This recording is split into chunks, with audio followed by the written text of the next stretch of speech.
ओम नमो भगवते वासुदेवाय नमः। नमस्कार बंधुगण आपणमानंकु आम यूट्यूब चैनल को स्वागत। बंधुगण आजिर भिडियो आम आपणमानंक पई आजिर संपूर्ण राशिफल नहीं करी आसीछु।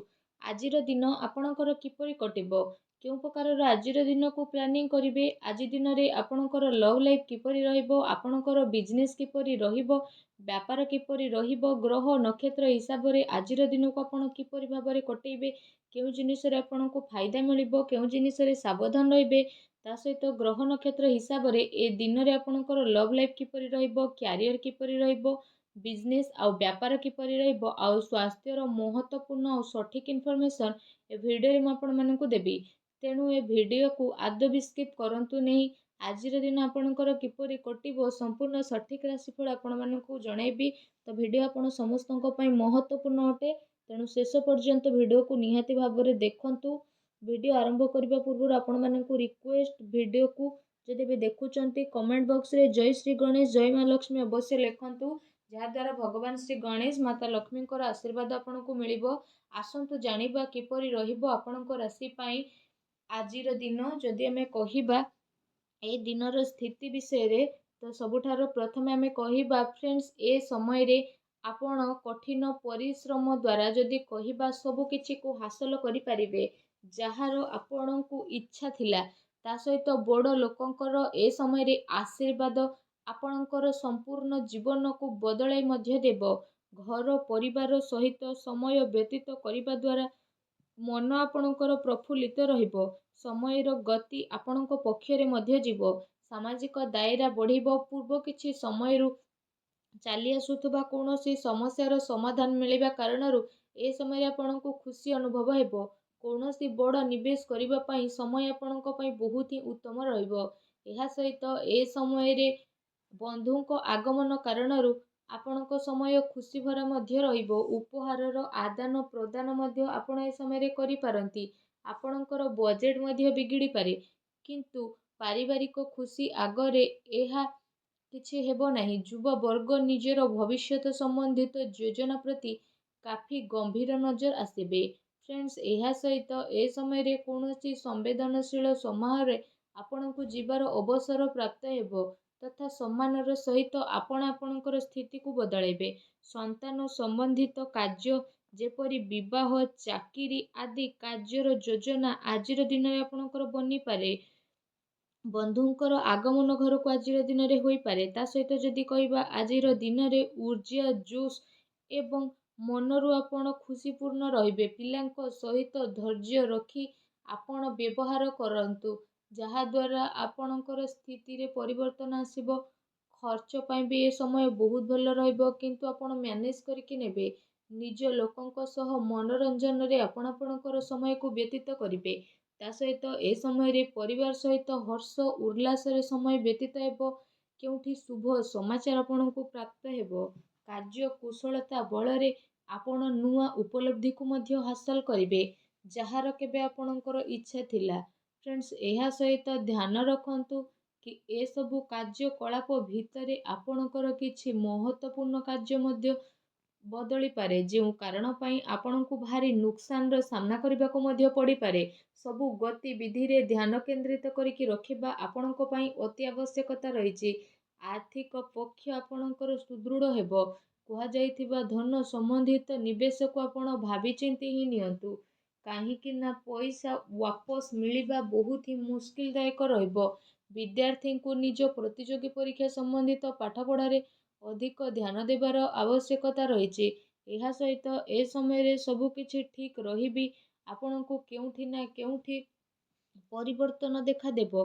ता सहित जदि आपण चाहिबे तो किछि भी आपण निजे परिवर्तन करि परिबे। निजर भावना रे को नियंत्रण रखिबा पई चेष्टा करंतु, कारण एहार प्रभाव द्वारा किछि संबंध खराब होई पारे, किंतु शीघ्र ही परिस्थिति किछि प्रतिकूल मध्य हेबो। अजथा खर्चरु बंचंतु, तथा घरेलू खर्चर संतुलित बजेट बनी रखिबा आपणको पई अति आवश्यक रहिछि। कोर्ट केस संबंधित मामला रे किछि असुविधा मध्य आसी पारे। संपर्कीयଙ୍କ सह व्यवहार करिबा समय रे आपण सावधानता अवलंबन करंतु। आपणको मुहरु किछि एपरि कथा बाहरी पारे, जो कारण पई आपणको संबंध खराब हेबार आशंका रहिछि। ସେଥିପାଇଁ ଆପଣଙ୍କୁ ଆପଣଙ୍କର ରାଗ ଉପରେ ନିହାତି ଭାବରେ ନିୟନ୍ତ୍ରଣ ରଖିବାର ଅଛି।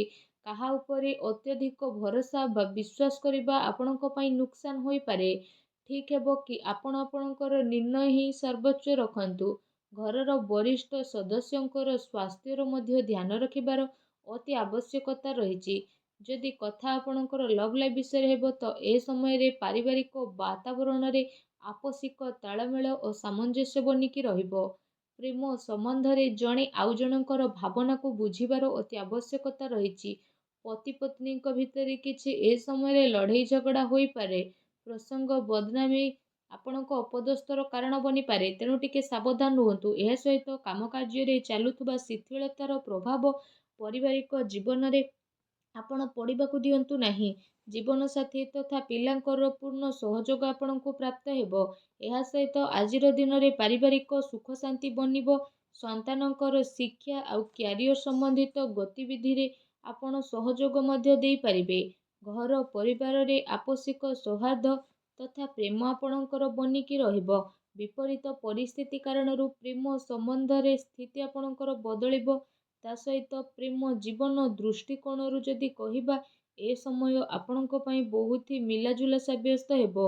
ଫ୍ରେଣ୍ଡସ୍, ଯଦି କଥା ଆପଣଙ୍କର ବ୍ୟବସାୟ ଆଉ କ୍ୟାରିୟର ବିଷୟରେ ରହିବ ତ ଏ ସମୟରେ ଚାକିରି, ଶିକ୍ଷା ଆଉ କାରବାରରେ ଯଦି କହିବା ଅଧିକ ପରିଶ୍ରମର ଅତି ଆବଶ୍ୟକତା ରହିଛି। କାର୍ଯ୍ୟ ବିସ୍ତାର ସମ୍ବନ୍ଧିତ କୌଣସି ଯୋଜନାକୁ କାର୍ଯ୍ୟ ରୂପରେ ପରିଣତ କରିବା ପୂର୍ବରୁ ଭଲ ଭାବରେ ବିଚାର ବିମର୍ଶ ଆପଣ ନିହାତି କରନ୍ତୁ। ଚାକିରି ପେଶା ବ୍ୟକ୍ତି ମଧ୍ୟ କୌଣସି ଅପରିଚିତ ବ୍ୟକ୍ତିଙ୍କ ସହ ବ୍ୟବହାର କରିବା ସମୟରେ ସାବଧାନତା ଅବଲମ୍ବନ କରନ୍ତୁ। କାମ କାର୍ଯ୍ୟକୁ ଆପଣ ପୁରା ଗମ୍ଭୀରତାର ସହ ନେଇକି ଯିବେ। ଏ ସମୟରେ ଆପଣ ଏହା ଧ୍ୟାନ ରଖିବାର ଆବଶ୍ୟକତା ରହିଛି କି କେଉଁଠି ଆପଣଙ୍କର ସିକ୍ରେଟ୍ ଲିକ୍ ନ ହେଇଯାଉ। ପାର୍ଟନରସିପ୍ ସମ୍ବନ୍ଧିତ ବ୍ୟାପାରିକ ଗତିବିଧିରେ ଆପଣ ନଜର ରଖନ୍ତୁ। କୌଣସି ପ୍ରକାରର ଧୋକା ଆପଣଙ୍କୁ ହୋଇପାରେ। ଫ୍ରେଣ୍ଡସ୍, ଏହା ସହିତ ଏ ସମୟରେ କାର୍ଯ୍ୟ କ୍ଷେତ୍ରରେ କ୍ୱାଣ୍ଟିଟି ଚକ୍କରରେ କ୍ୱାଲିଟି ସହିତ କୌଣସି ପ୍ରକାରର ସମଝୋତା ଆପଣ କରନ୍ତୁ ନାହିଁ। କୌଣସି ବଡ଼ ଅର୍ଡ଼ର ଆପଣଙ୍କର ହାତରୁ ମଧ୍ୟ ଯାଇପାରେ କିମ୍ବା ଡିଲ୍ ମଧ୍ୟ ଆପଣଙ୍କର କ୍ୟାନସେଲ୍ ହୋଇପାରେ। ଚାକିରି ପେଶା ବ୍ୟକ୍ତିଙ୍କ ପାଇଁ ଚାକିରିରେ ବସ୍ ଆଉ ଉଚ୍ଚ ଅଧିକାରୀ ଯଦି କହିବା ଆପଣଙ୍କ କାମରେ କାଫି ସନ୍ତୁଷ୍ଟ ରହିବେ। ପଦୋନ୍ନତିର ମଧ୍ୟ ସମ୍ଭାବନା ରହିଛି। ଚାକିରିରେ ମନୋବାଞ୍ଛିତ ଉପଲବ୍ଧି ମିଳିବାର ଏ ସମୟରେ ଆଶା ରହିଛି, ଯେଉଁ କାରଣ ପାଇଁ ଆପଣଙ୍କୁ ଖୁସିର ବହୁତ ଅନୁଭବ ହେବ। ତା ସହିତ ଯଦି କହିବା ନୂଆ ଟେକ୍ନିକ୍ ଆଦିର ପ୍ରୟୋଗ କରି ଆପଣ ସଫଳତା ହାସଲ କରିବେ।